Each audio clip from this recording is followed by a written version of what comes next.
GoPro Hero 20. Whatever they're up to now. Whatever crappy GoPro they're up to now.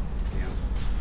So we're going to attempt to set the unofficial YouTube record of doing a 20 by 10 inch wheel on a Harbor Freight tire machine, tire changer. No, it's not really a machine, I suppose. And we'll be using a Lucid duckhead adapter. 20 by 10 inch wheel off of a SRT Grand Cherokee. 295 45/20 tire. We've already taken the core out and we will now break the bead. I did have to make some modifications to the bead breaker to get a 10 inch wheel into this bead breaker. As it's delivered, I don't think you can do it. There's just not enough space in there. You need to get this shovel to where you can get a 10 inch wheel in there. At every step of this process, you try and be mindful of your TPMS sensors. I was dismounting some E-rated truck tires, and I don't know if it shows or not, but I was actually bending this tire lever. Had to kind of straighten it out.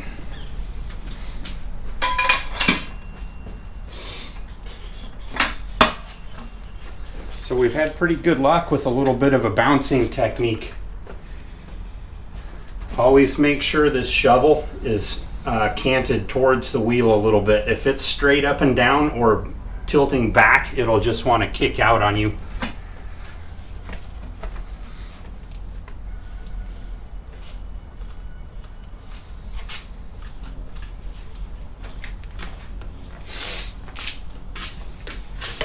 She's close. Okay.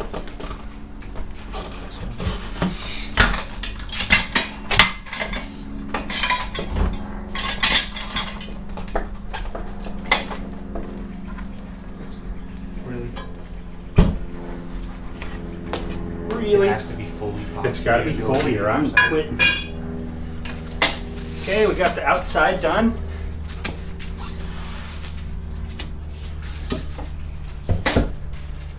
We got like a commercial floor mat from my old shop that we've laid across a bunch of 2x4s to kind of protect the face of the wheel.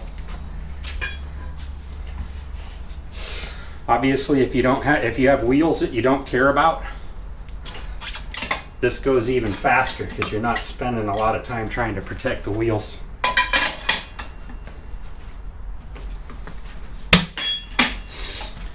Okay, see how I got the shovel tipped back?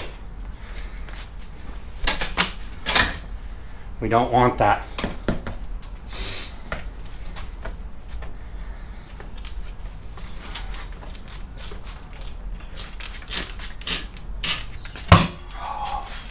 She's close.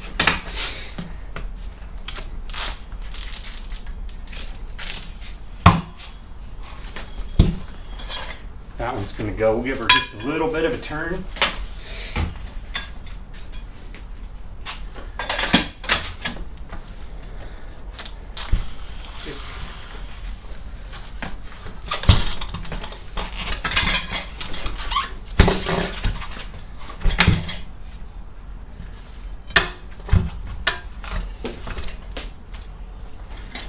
All right, that was the easiest one yet.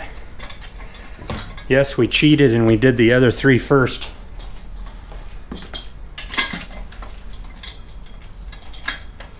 Been using a simple little bungee cord to hold the bead breaker up. A lot of people have used a magnet. I haven't got that far yet.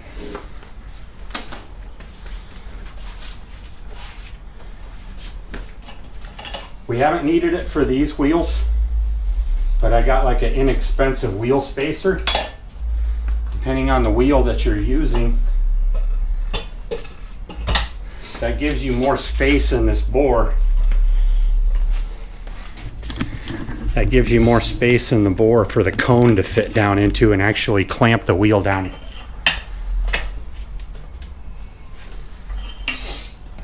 This is the cone that Lucid provides with it, and it fits really well on a Dodge wheel.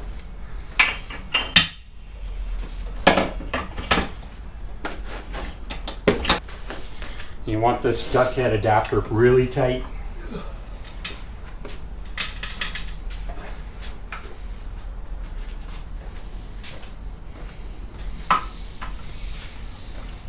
Need a bar.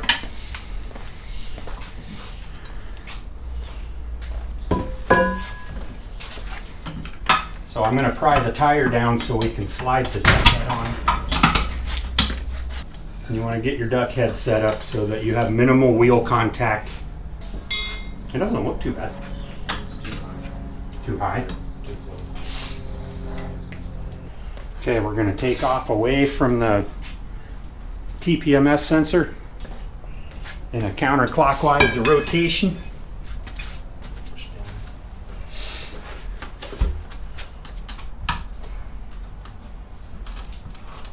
So we're pushing down on this side to keep this side of the bead in the drop center.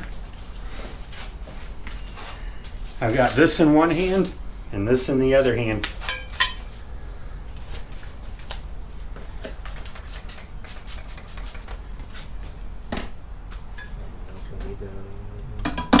We may not need this one, but I keep it on standby in case the tire tries slipping off the duck head.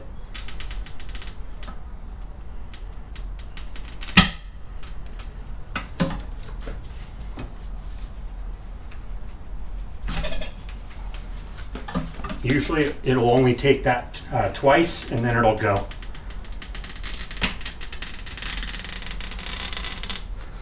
So I've got the bar and the end of the duck head adapter, and I'm lifting up and out just a little bit. And that's it. Last time I did one of these videos, somebody was complaining because I was using 2 people to do this, and I don't really care. It is way easier doing these big tires and wheels with 2 people, and you minimize the chance of damaging a very expensive wheel.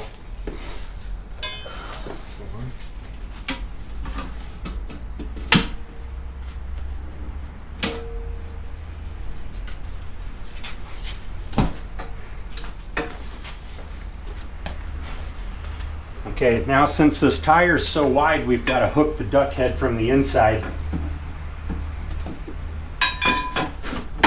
Like that. Hit the other bar. And then we're going to keep this bar. I know you can't see it. This bar is going to stay over the duck head. She's good. Okay, it should peel off of there. Let me get the bar out.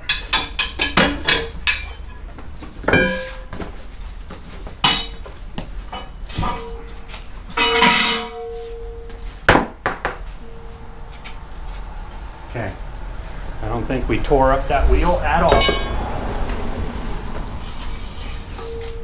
All right, let me go get the other tire and we'll get it put on. Super easy. So another thing that I had a lot of people, not a lot of people, I had a couple people giving me a hard time for using Dawn. Not so much that because it doesn't work, but because your wheel's going to turn into powdered, corroded dust in like 5 minutes, which just is not true.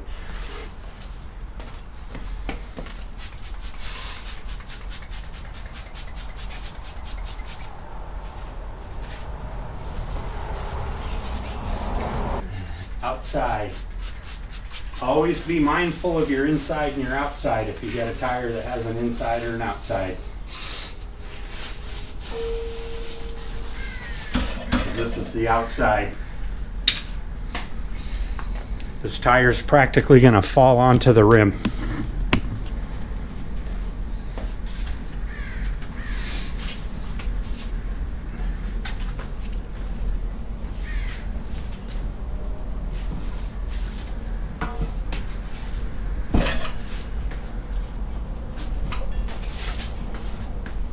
I'm snagging that duck head.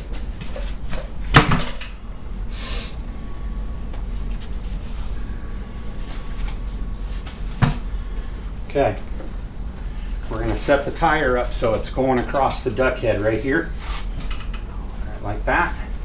I'm going to go back to going on the inside of the duck head adapter. tire lever in my left hand. And we're just going to help keep that in the drop center. Once it gets to a certain point, it's just going to go.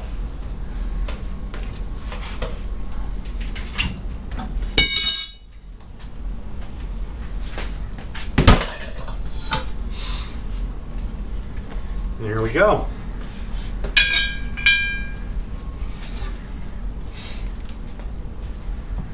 So I take this bar, get in the drop center, and we'll take the duck head off.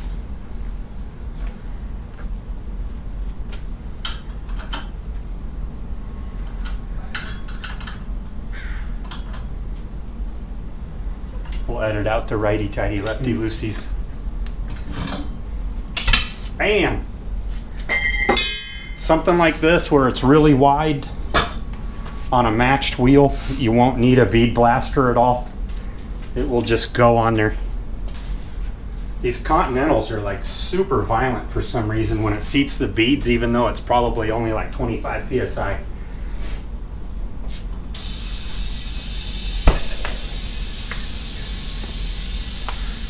I'm gonna come over here because I'm a scaredy cat. Hang out with you guys.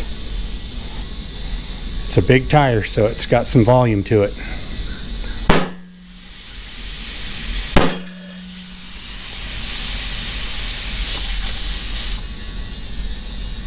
We're going to take them up to 45 psi and then let them stabilize, and then we'll set the pressure after that.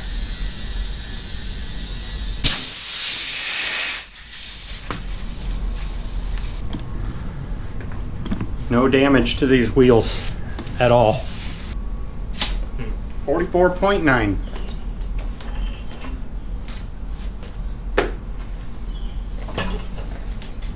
Alright. That's pretty much the super quick tutorial of doing a large wheel, 20 by 10 inch wheel.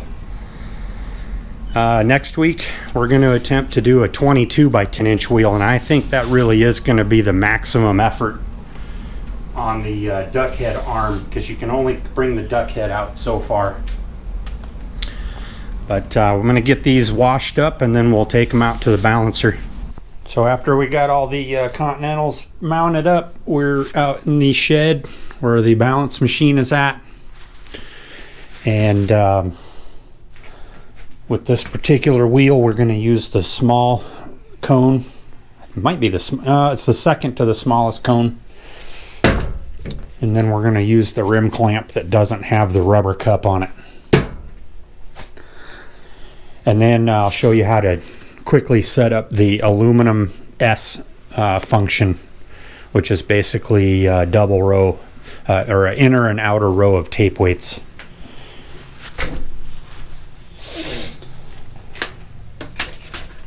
Okay. I hear a go-kart.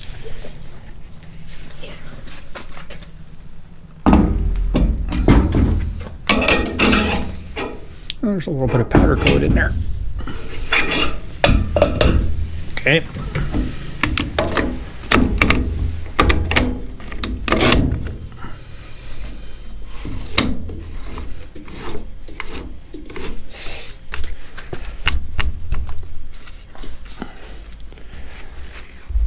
Okay, so we'll turn the machine on. This is the KT B760, by the way, and it has the laser function right here, which is nice because you're doing everything at the 6 o'clock position on an aluminum wheel.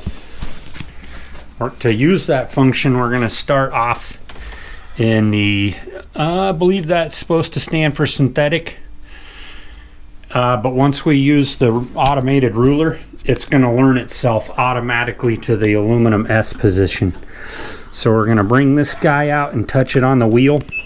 It's going to beep once, then we're going to go all the way inside. And that's it. We're not going to monkey with any of these settings anymore. We're going to rock and roll.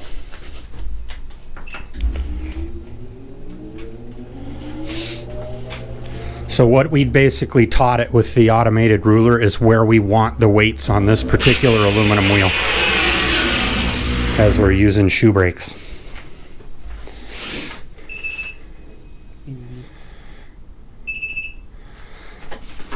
So we can see the laser in there.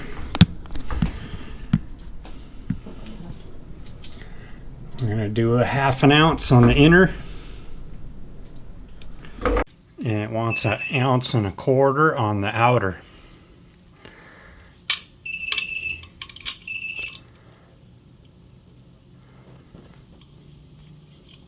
Is that right? Mm-hmm. I'm going to need one more because this is 1 ounce. I'm wondering if 4? Yeah. That's 5.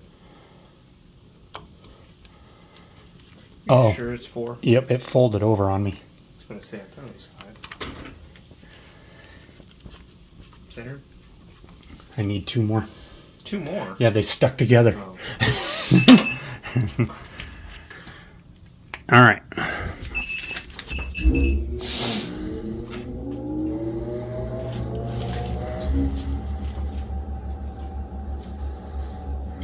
And we got zeros.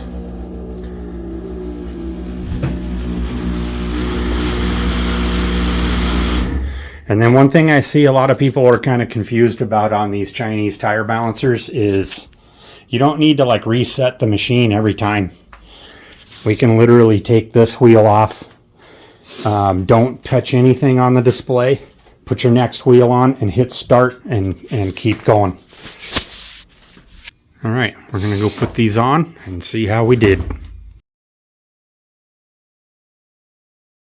So in this video, we did a set of 20 by 10 inch wheels off of our 2017 SRT Grand Cherokee. And we used the old Harbor Freight tire machine with the Lucid duckhead adapter. And no, I didn't have it bolted to carpet. I actually have it set up to go on the floor right here. But anyways, to the point.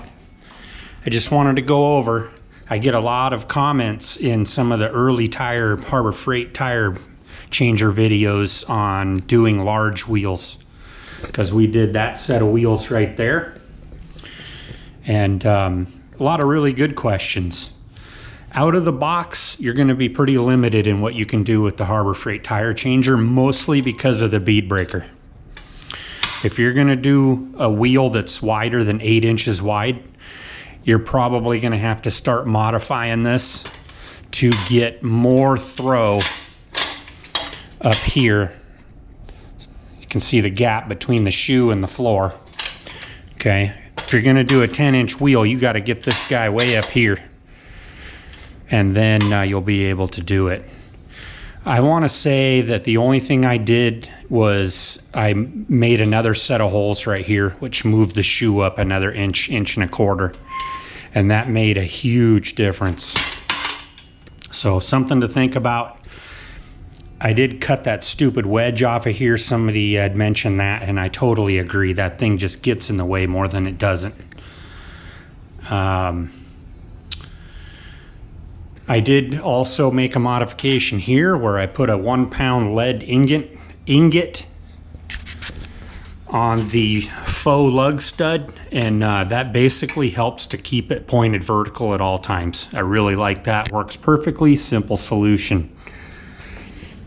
Another problem that I've ran into many times with the Harbor Freight machine is the cone will oftentimes, depending on the wheel, hit the base plate before the cone has cinched the wheel down.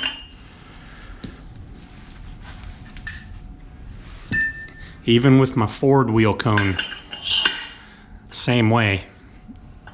So to combat that, get yourself a set of cheap wheel spacers off of Amazon. These are like $10. And you can put this on here. And then when you put your wheel down over the top, it gives somewhere for the cone to go, but increasing the clamping ability on your wheel. So another thing to think about. Now, doing the Dodge SRT wheels, that wasn't a problem. I was able to use the small cone that's provided in the Lucid kit directly on the rubber pad.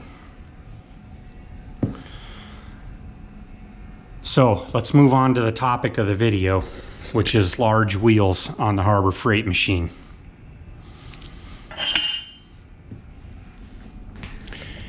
This is just an example. This is a massive 22 by 10. Well, I call it massive. Just a few short years ago, I said I'd never ever own a wheel over 20 inches. And I personally still don't have any wheels over 20 inches. These are going on my son's Unicorn F-150. It's a 22 by 10 inch Forge Star. And I'm going to set this up on the Harbor Freight machine and just give a quick rundown of what I think the limitations are going to be on the Harbor Freight machine using a modified duckhead. Oh, where's my fake lugs? The small cone's going to work good on these Forge Stars.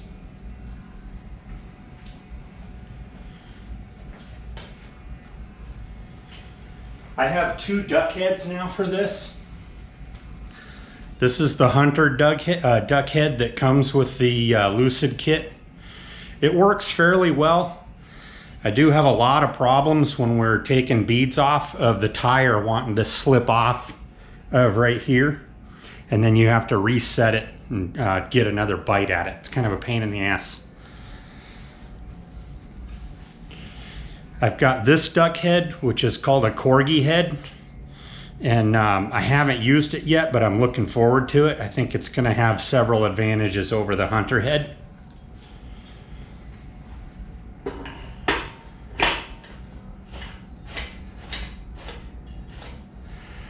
One of the advantages of the corgi head, it doesn't capture the wheel like the Hunter head does with this piece right here. You can get this configured for whatever set of wheels you're working with. And then you can just take the center post off without having to disturb this nut or bolt. And you can keep your settings for all the wheels that you're doing in a row that are the same. With this one, you've got to slide this one off, take this clamp assembly off every time, and you got to reset your depth. Now this is what I wanted to talk about. You run this all the way down. Yeah, it's a little wonky because it's not bolted to the floor. Okay. The limitations on wheel diameter, at least using the Lucid kit, are the length of this beam right here. To do a 22-inch wheel, which is what this is, we're just starting to come off the end of the beam, but I'm comfortable that this would work. We will be using powder coating tape. This stuff right here, when we mount this set of wheels, so that it makes it painless and you don't have to worry about any scoring of the wheels. My other pro tip for doing large wheels is using the Harbor Freight bar.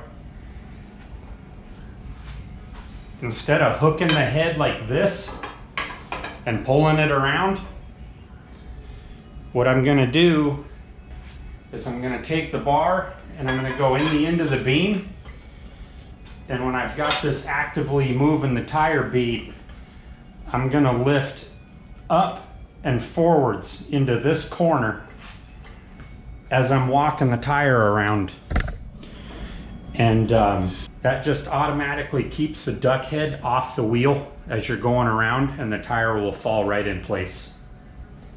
So I think that's pretty much all I got for this video. The SRT Grand Cherokee turned out flawless. Really like the new Catool balancer that we got.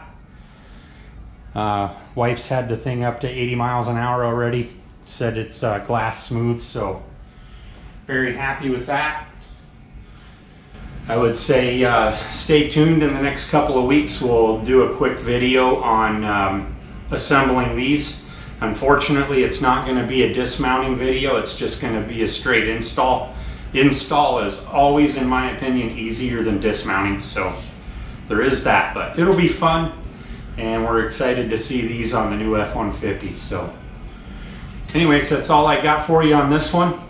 If you have any questions, comments, or concerns, put them down in the comments below. Always try and get to every single one of them. We'll see you on the next one.